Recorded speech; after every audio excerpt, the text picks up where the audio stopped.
Assalamualaikum warahmatullahi wabarakatuh. Yang terhormat Bapak Wiku Aji Sukiri MPD selaku dosen pengampu mata kuliah inovasi pendidikan, dan tak lupa teman-teman MPIB yang berbahagia. Sebelumnya, saya akan membacakan nama anggota dari kelompok 1 yang terdiri dari Zulfi Zulfahmi, Najma Zahirah, Muhammad Iqbal Baihaqi, Muhammad Zainullah, dan Muhammad Hidayatul Firdaus.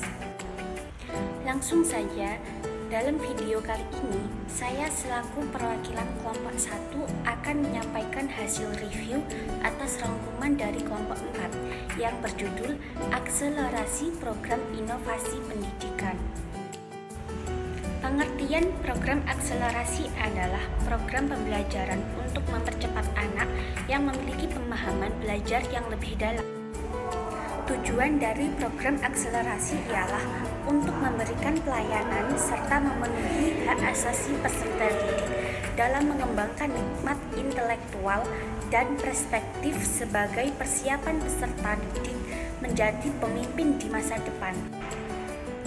Dasar adanya kelas akselerasi sebagaimana yang telah tercantum pada Undang-Undang Republik Indonesia Pasal 5 Ayat 4 yang berbunyi, warga negara yang memiliki potensi kecerdasan dan bakat istimewa berhak memperoleh pendidikan khusus. Program kelas akselerasi terbagi menjadi 3, yaitu sistem pengayaan, sistem percepatan, dan pengelompokan khusus. Strategi yang digunakan dalam program akselerasi ada 3. Yang pertama, yang sesuai dengan prinsip mengajak kaum konstruktivisme. Yang kedua, menggunakan strategi kognitif. Yang ketiga, peserta didik dituntut untuk banyak melakukan aktivitas berpikir langsung. Selanjutnya yaitu dampak positif dari program akselerasi. Yang pertama, efisiensi dalam belajar meningkat. Yang kedua, efektivitas dalam belajar meningkat. Yang ketiga, rekognisi terhadap prestasi siswa. Yang keempat, waktu untuk meniti karir lebih banyak. Yang kelima, produktivitas meningkat. Yang keenam, eksplorasi dalam pendidikan meningkat. Yang ketujuh, kelompok teman yang baru.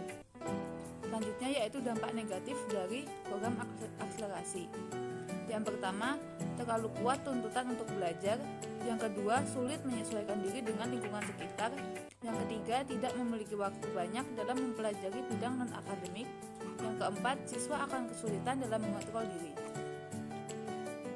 Setelah kami memahami materi dari kelompok 4 ini, kami mempunyai beberapa pertanyaan. Yang pertama, bagaimana cara agar anak akselerasi lebih cepat bergaul dengan teman barunya, karena tidak sedikit anak akselerasi yang merasa canggung saat berada di kelas karena mereka beranggapan teman barunya yang sekarang adalah kakak kelasnya. Yang kedua, mengenai program kelas akselerasi, tidak semua sekolah mengaplikasikan program ini, seperti contohnya sekolah yang ada pada pedesaan, dan tidak dapat dipungkiri bahwa di sana juga terdapat anak yang mengalami kemalasan dikarenakan pengajaran yang diberikan kurang menantang. Lantas bagaimana kelompok 4 menanggapi hal ini? Yang ketiga, apa solusi bagi anak akselerasi untuk dapat mengontrol emosinya, serta bagaimana cara agar anak akselerasi dapat beradaptasi dengan baik dengan orang lain. Selanjutnya adalah kritik dari kelompok 1 untuk kelompok 4. Di sini kami mengkritik pada bagian strategi kelas akselerasi yang ketiga, yang di sana berbunyi, peserta didik dituntut untuk banyak melakukan aktivitas berpikir langsung ketimbang hanya mempresentasikan teori yang sudah mereka siapkan sebelumnya.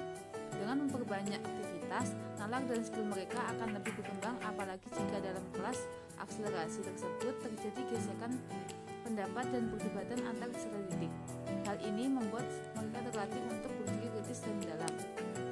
Kritik dari kami, dalam kalimat tersebut kami kurang setuju karena sebenarnya presentasi juga merupakan suatu hal yang dapat melatih skill nalar mereka.